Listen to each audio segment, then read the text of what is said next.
వరుసగా కురిసిన వర్షాలకు ఖరీఫ్ పంటల్లో అనేక సమస్యలు తలెత్తాయి. వివిధ దశల్లో ఉన్న పంట చేలల్లో నీరు చేరి ఎదుగుదల నిలిచిపోయింది. అక్కడక్కడ మొక్కలు చనిపోతున్నాయి. అంతేకాదు పంటలకు చీడపీడలు ఆశించే అవకాశం ఉంది.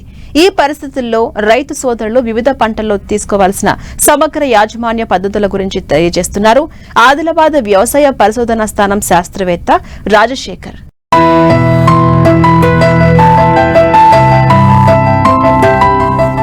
వరుసగా కురిసిన వర్షాలు ఖరీఫ్ పంటలకు తీవ్ర ఆటంకంగా మారాయి. ముఖ్యంగా ఆదిలాబాద్ జిల్లాలో 3-4 రోజుల పాటు కురిసిన వర్షాలకు పంటల్లో నీరు చేరింది.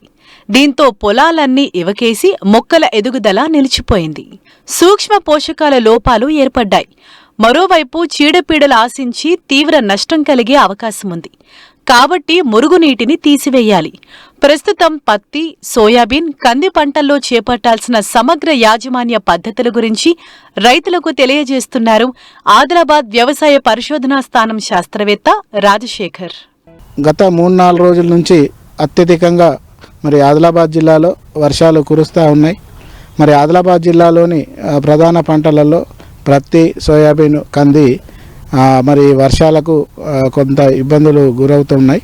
సో ముఖ్యంగా ప్రస్తుతము చేయవలసిన పనులు చూసినట్లయితే ప్రత్తిలో ఎక్కడైతే నీళ్లు నిలిచినాయో ఆ పంటలో కాలువల ద్వారా నీటిని బయటకు పారదోలడం, ఫర్టిలైజర్స్ వేయలేని పరిస్థితి ఉంటుంది కాబట్టి అడుగు మందుగా పైన 1919 కానీ 13-0-45 కానీ 3-20 కానీ 10 గ్రాములు లీటర్ నీటి కలుపుకొని పంటపై పిచికారీ చేసుకోవాలి. అవే కాకుండా నానో యూరియా, నానో డిఏపి కూడా 1.25 మిల్లీలీటరు లీటర్ నీటికి కలుపుకొని పిచికారీ చేసుకోవచ్చు. ఈ అత్యధికంగా వర్షాల వలన పత్తి పంటలో ఎండు తెగులు, అదేవిధంగా పారావిల్ట్ ఆశించే అవకాశం ఉంటుంది. కాబట్టి వీటి నివారణకి ఈ కాపర్ ఆక్సీ క్లోరైడ్ 3 గ్రాములు లీటర్ నీటికి కలుపుకొని మొక్క మొదట్లో డ్రెంచింగ్ చేసుకోవాలి. ఇకపోతే ఈ అత్యధికంగా ఉన్న వర్షాల వలన ముఖ్యంగా రసం పీల్చే పురుగులలో ఈ పచ్చదోమ ఉధృతి పెరిగే అవకాశం ఉంటుంది. కాబట్టి పచ్చదోమ నివారణకి ఫ్లోనికమిడ్ 0.3 గ్రాములు లేదా డైనిటోఫిరాన్ 0.3 గ్రాములు లేదా థయోమిథాక్సమ్ 0.2 గ్రాములు లీటర్ నీటికి కలుపుకొని పిచికారీ చేసుకోవాలి. ఈ మందులను డ్రోన్ తోటి కూడా పిచికారీ చేసుకున్నట్లయితే తక్కువ సమయంలో ఎక్కువ విస్తీర్ణంలో స్ప్రే చేసే అవకాశం ఉంటుంది. అదేవిధంగా ఒక స్ప్రే తర్వాత సుమారుగా 4 గంటల సమయం ఉన్నా కూడా మొక్కకు అది ఉపయోగపడేటట్లు ఈ డ్రోన్ ద్వారా చేసుకోవచ్చు. వర్షాలు తగ్గినాక రాబో కాలంలో ఉష్ణోగ్రతలు ఎక్కువైనట్లయితే ఈ తామర పురుగు వచ్చే అవకాశం కూడా ఉంటుంది. కాబట్టి ముందు జాగ్రత్తగా ఇంకా వారం తర్వాత తామర పురుగుల నివారణకు ప్రతి ఒక్క రైతు ఎకరానికి 10 చొప్పున ఈ యొక్క నీలిరంగు జిగురు అట్టాలు సామూహికంగా పెట్టుకోవాలి. ఇకపోతే వాటికి సంబంధించిన పిచికారీ మందులు చూసినట్లయితే ఈ ఫిప్రోనిల్ అనే మందుని 2 మిల్లీలీటర్లు లేదా ఫిప్రోనిల్ ప్లస్ ఇమిడాక్లోప్రిడ్ అనే మందుని 0.2 గ్రాములు లేదా ఫిప్రోనిల్ ప్లస్ ఎస్టామిప్రిడ్ 2 గ్రాములు లీటర్ నీటి కలుపుకొని పిచికారీ చేసుకున్నట్లయితే ఆ తామర పురుగుని కూడా నివారించుకోవచ్చు. ఇకపోతే ఈ అత్యధిక వర్షాల వల్ల అక్కడక్కడ ఈ యొక్క ఆకుమచ్చ తెగులు గమనించడం జరిగింది. ఈ ఆకుమచ్చ తెగులు నివారణకి ఈ కార్బండజిమ్ ప్లస్ మ్యాంకోజెబ్ అనే మందుని 2 గ్రాములు లేదా ప్రాపికోనజోల్ 1 మిల్లీలీటరు లేదా హెగ్జాకోనజోల్ 2 మిల్లీలీటరు లీటర్ నీటికి కలుపుకొని పిచికారీ చేసుకున్నట్లయితే ప్రస్తుతం ఆశించే ఏ ఆకుమచ్చ తెగులైనా కూడా నివారించుకోవచ్చు.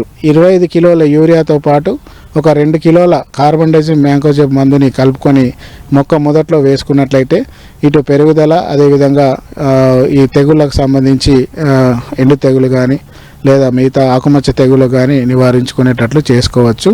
ఈ వర్షాలు పోయినాక ఖచ్చితంగా ఈ యొక్క ఎకరానికి 25 కిలోల యూరియా, ఒక 10 కిలోల పొటాష్ను ఖచ్చితంగా వేసుకోవాలి.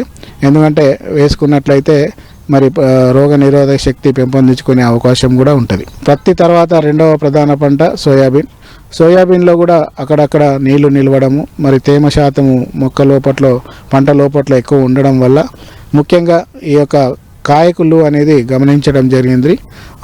ఆ కాయకులు నివారణకి ఈ టెబుకోనజోల్ ప్లస్ సల్ఫర్ అనే మందుని 2.5 గ్రాములు లేదా పైరాక్లోస్ట్రోబిన్ ప్లస్ మెథిరామ్ అనే మందుని 2 గ్రాములు లీటర్ నీటి కలుపుకొని పిచికారీ చేసుకున్నట్లయితే ఈ సోయాబీన్లో ప్రస్తుతం ఆశించే కాయకుళ్ళుని కూడా నివారించుకోవచ్చు. ఇకపోతే ప్రతి సోయాబీన్ తర్వాత 3వ ప్రధాన పంట కందిలో కూడా ఈ అత్యధికంగా వర్షాల వల్ల మిగతా పంటల కంటే ఎక్కువగా ఎండు తెగులు ఆశించే అవకాశం ఉంటుంది. కాబట్టి ఖచ్చితంగా నీళ్లు బయటకు పారదోలాలి. అదేవిధంగా మరి కాపర్ ఆక్సీ క్లోరైడ్ని 3 గ్రాములు లీటర్ నీటి కలుపుకొని మొక్క మొదట్లో సాయిల్ డ్రెంచింగ్ చేసినట్లయితే ఎండు తెగుల్ని నివారించుకోవచ్చు. అదేవిధంగా పంట పైన ఈ 3-19 కానీ 3-20 కానీ లేదా 13-0-45 10 గ్రాములు లీటర్ నీటికి కలుపుకొని మొక్క పైన కూడా పిచికారీ చేసుకున్నట్లయితే కొంత పెరుగుదల వచ్చే అవకాశం ఉంటుంది.